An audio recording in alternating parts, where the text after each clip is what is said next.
Good morning, Ace Comic-Con. How y'all doing?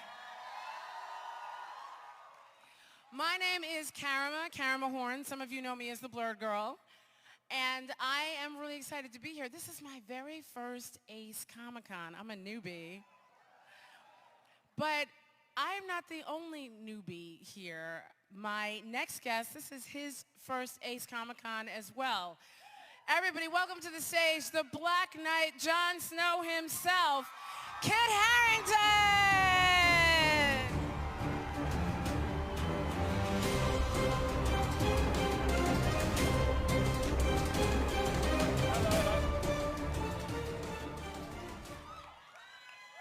So how are you, sir? I am very well. It's really great to be here. I've been meeting fans a lot yesterday and today, and you're a lovely bunch, Chicago. You really are. Now, the number one question I've been getting from fans and everybody who I see that heard that I was going to be talking to you is, how are you? How you doing?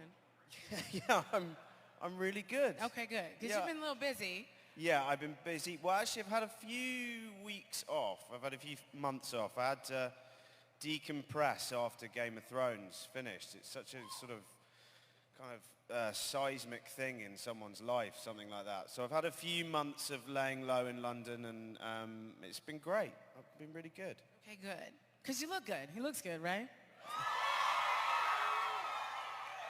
So let's start there a little bit with Jon Snow. Like many actors talk about when they play a particular role for an extended period of time, you know, that character lives on in them. How does Jon Snow live on in you? Do you see the world a little bit differently through his eyes now? I always felt with Jon that one of the struggles about playing Jon was that I was always playing someone who was a better person than me.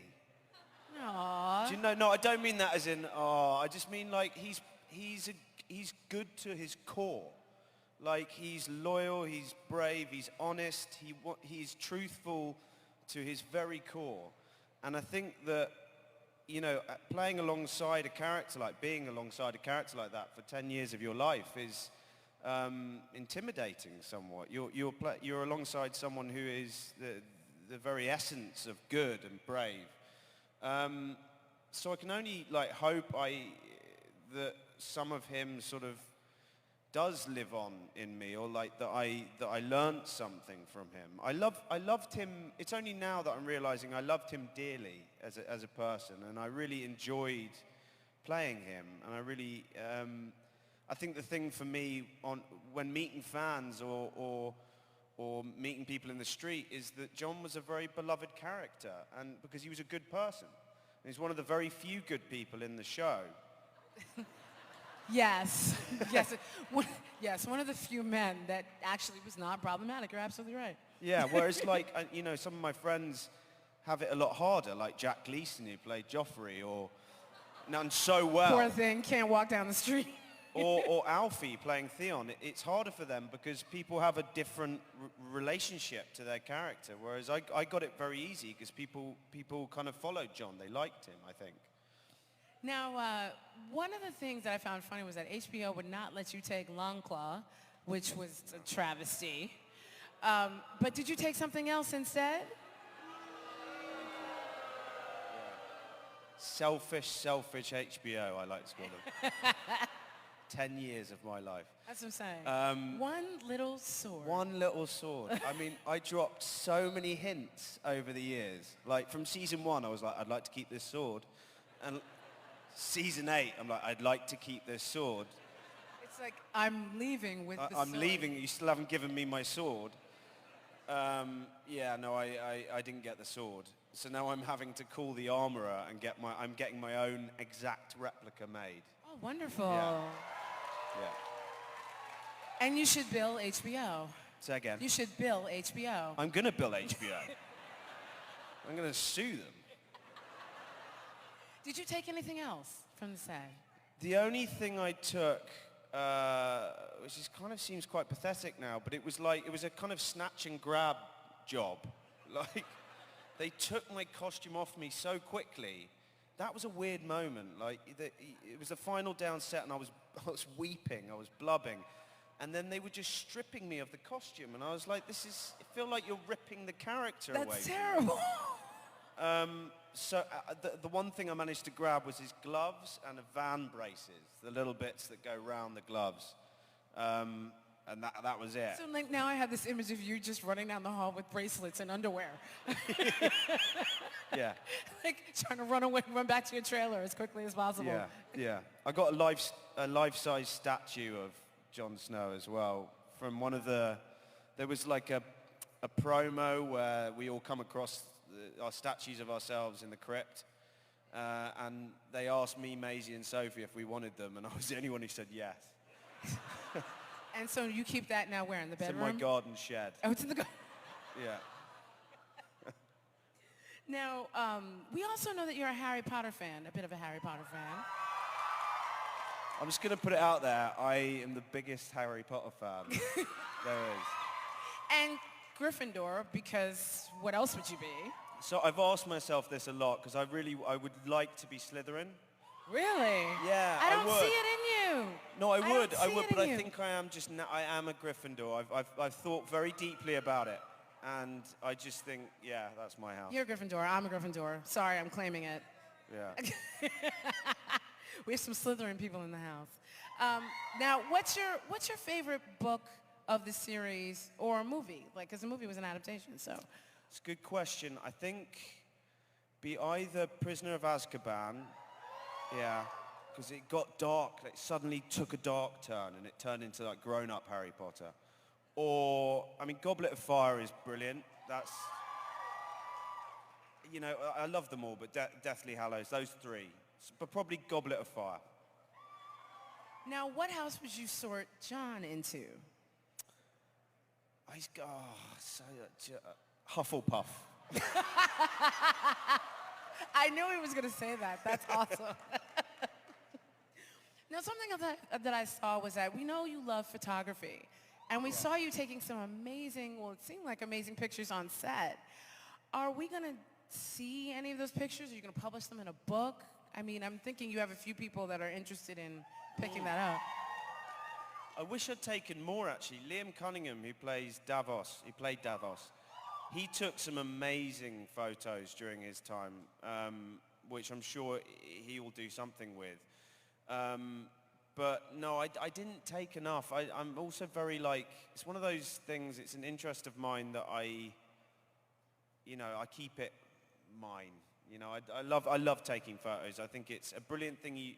As an actor, you're in different locations, in amazing places. You are around some amazing people. And you're one of the only people that sometimes is allowed to take photos other than the set photographer. So it seems to me like a tool that's definitely worth doing something with.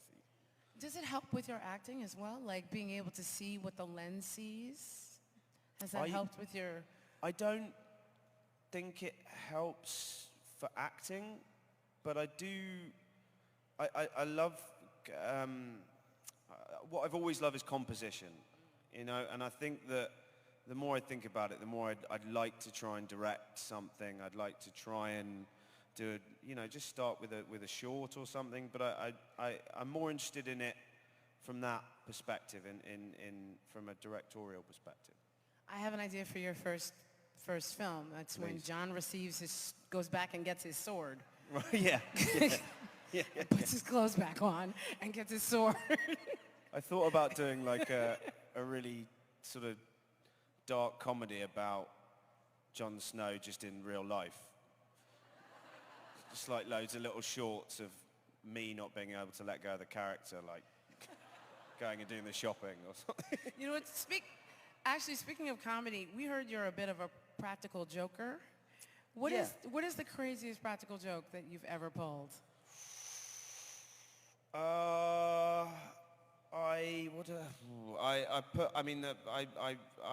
I shared this on a talk show once. I put my severed head. Yeah, I put my severed head in the fridge for my wife Rose to come across. And she's still married to you. Yeah, that was before we got married. So So she knew what she was in for. yeah, I don't know why she married me, but she did. And she always forgets it's April Fool's Day. So like it's like my favorite day of the year. Other than that, we pulled some good pranks in Thrones. I pulled a great one on John Bradley. Really? What'd you Yeah, do? like it was the year he was going off to the Citadel as Samwell. And so he'd been in the Night's Watch gear for like 3 or 4 years. And so we spoke to the costume department and we told them to put him in the worst costume. Like, it had a cod piece. It was like, I mean, it was awful. It looked like a court jester. Like, and then take photos of him and send them to me, David, and Dan. Oh my God. And he completely bought it. I wish I had the photo to show you. It was great. He was so upset. Yeah, good times. Yeah. Now, if you had to pick a movie that represented the type of comedy that you'd be interested in, which movie would it be? What, one that already exists? Yeah, or yes, one that already exists. My favorite, a comedy that I sort of err towards the ridiculous. Like I'm not so interested in down the run-of-the-mill kind of, straight-laced comedies. I like things that are quite bizarre. There's a brilliant film called Four Lions. Has anyone seen that? Yeah, that type of Christopher Morris type comedy. I'd love to be in an Alan Partridge movie. It's all falling on deaf ears. No, because there's like two people. There's like two people in the back. It's like one person's like, yes, Alan Partridge. Something really stupid, like really ridiculous. Now, you were also very funny as Eret in How to Train Your Dragon. How much, yes, I love that film. And all of those films, actually. How much fun is it to explore animated characters? That's a great gig. That's a Because brilliant... you don't have to do hair and makeup. No. You like rock up in your pajamas. And your wristbands. I'm going to make it sound really easy. It's not easy. But they find you wherever you are in the world, because you can record it in any recording studio, and they can Skype in, and the director can direct you that way. It's honestly, it's very freeing, because, like, I loved it. For many years playing Jon Snow, who's, like, swaddled in dead animals. Wait, I'm sorry. Hashtag swaddled in dead animals. Yeah. Write that down. Yeah. For him, like, you can't, it's very, it can be quite restricting. Like, and this, like, voice work, you're free to do whatever you want. You can go crazy. And the crazier you go, the better it is, because you can create more of a character, I guess. So, yeah, I'd love to do more voice work. It's fun. And also, in terms of just even getting ready for all these parts, Sophie Turner used to tease you or talk about how long it took for you to, like, get your hair done and stuff like that. But I think it's because she's got straight hair. She what? Because she has straight hair. People with if you don't have curly hair, you don't understand. Yeah. Okay? Yeah, exactly. I'm serious. Exactly. It's sentient. Sophie Turner needs to just shush every now and then. Sophie Turner. I love that girl to my very bones. Did you fuss over other things? Because you're very stylish. Did you, your clothes, your shoes, your accessories? We were like, the thing about Sophie and Maisie, and like we and Isaac and me, we were with each other for so long, and Richard earlier on, but we were with Richard definitely in that. Yeah, we became like actual siblings. We would literally fight each other. So we got a very sibling relationship. It's good. Now, speaking of Richard Madden. Yeah. How excited are you to be reuniting with him in the Eternals? Yeah. Yeah, obviously very. It was emotional saying goodbye to him in Thrones all those years ago, because even 3 years in, when he left the show, something really did shift, and the show became something else. But there was a marker where losing Richard, it really, it changed the show, and some of my fondest memories of Game of Thrones are with Richard Madden, and yeah, and he's a wonderful man, and he's still one of my very, very good friends, and we're very good friends. Yeah, I think the Red Wedding broke all of us. I said that scene, Yeah. when he dies, the Red Wedding broke all of us. Yeah. Yeah, so. Yeah, and I don't know, like I saw him the other day when we met, I don't know what I can say, but we met, and Sure you can. I won't yeah. tell anybody. Yeah, he's very good, so yeah. What are you most excited for in the role of Dane Whitman? With Dane Whitman? Yeah. Yeah. I'm just excited that so far, like in my young career, still just about young career. You're young. You're fine. Don't worry about it. Yeah. I went from a brilliant play which sort of kick-started my career called War Horse, and I went from that, and then Game of Thrones came along, and that lasted 10 years.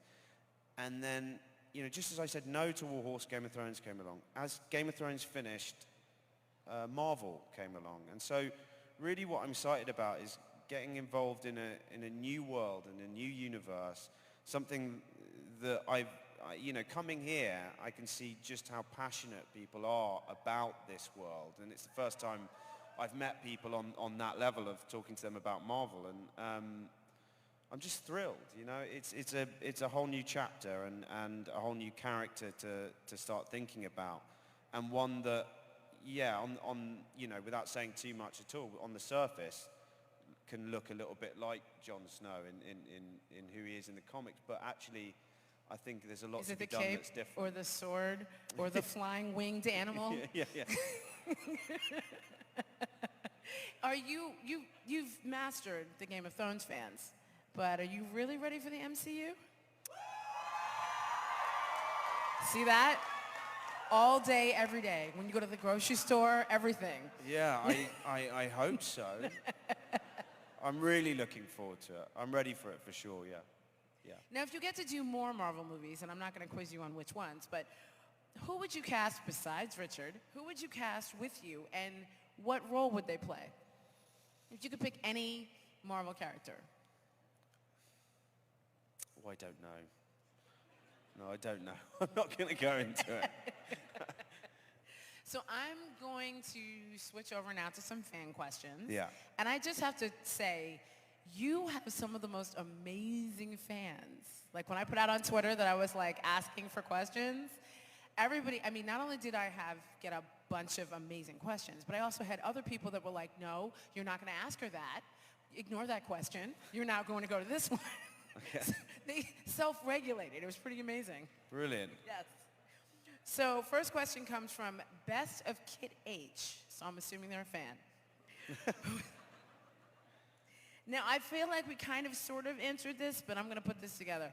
Who is Kit most excited to work with on Marvel's The Eternals? And how does it feel to be in front of a camera again with Richard Madden? We kind of answered the second part already, but the first part, who are you most excited to work with of that cast? I've been friends with Gemma Chan for a long time, so I'm looking forward to working with her. That will be helpful with your character.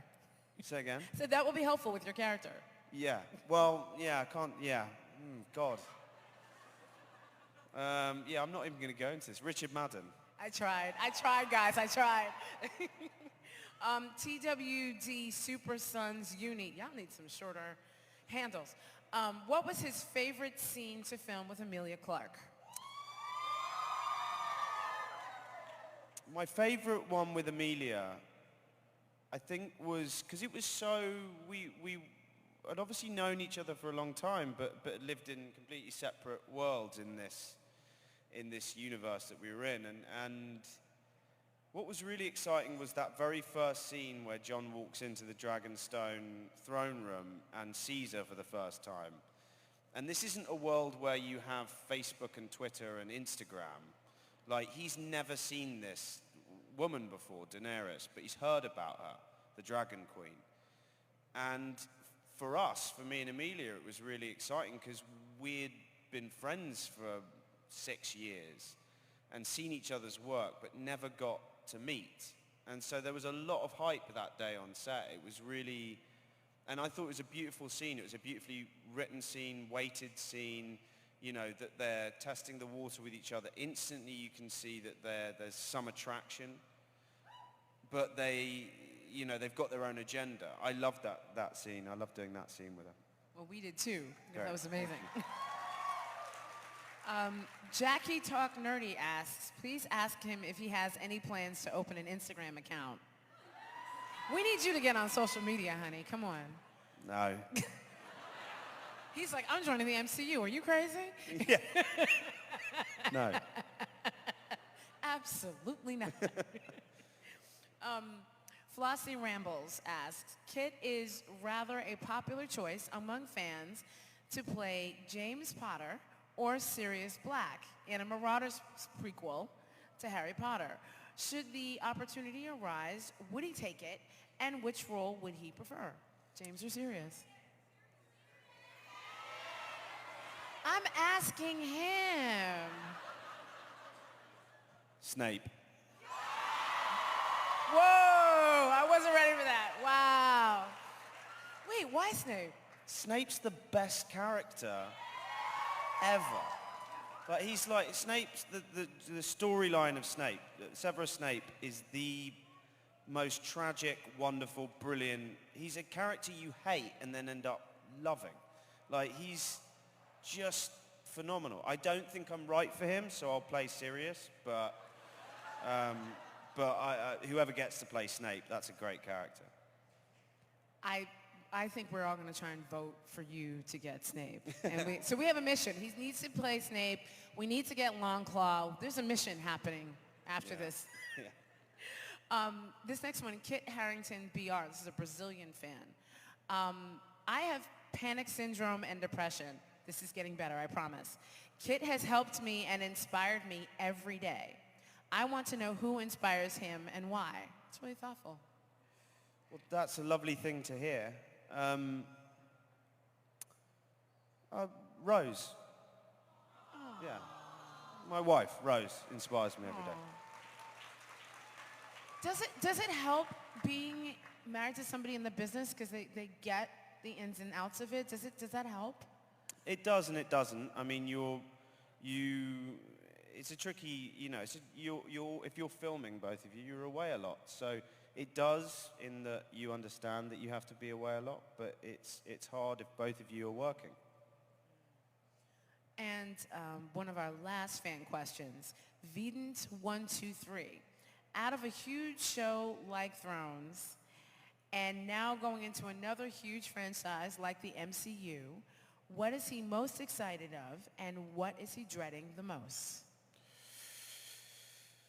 I am most excited, you know, I think unlike a lot of people who go into something like the MCU, they haven't had experience of maybe a franchise that big.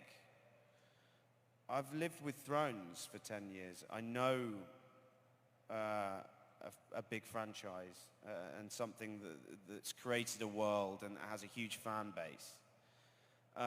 So for both reasons, I'm excited and terrified. Like, I know the responsibility of actors who came into Thrones knowing that they're playing a beloved character and that they had a responsibility to the fans and to people to do something with that character and for me, you know, looking at this new universe, I'm prepared because I've been part of a universe, but I also have been part of a universe, so I'm terrified. But you also know what to ask for now. Let's start with this. You get the biggest trailer. Robert Downey Jr. taught us this. You need 4 trailers. Yeah. By the way, I'm the worst person at that.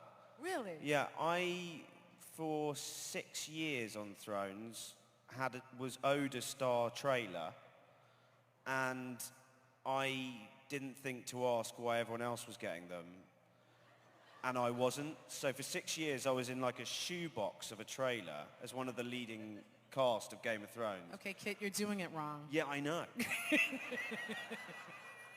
And then like season 6, I was like, can I get one of those big trailers? And they were like, you should have had one since season 2. And then they could have put Longclaw in its own trailer.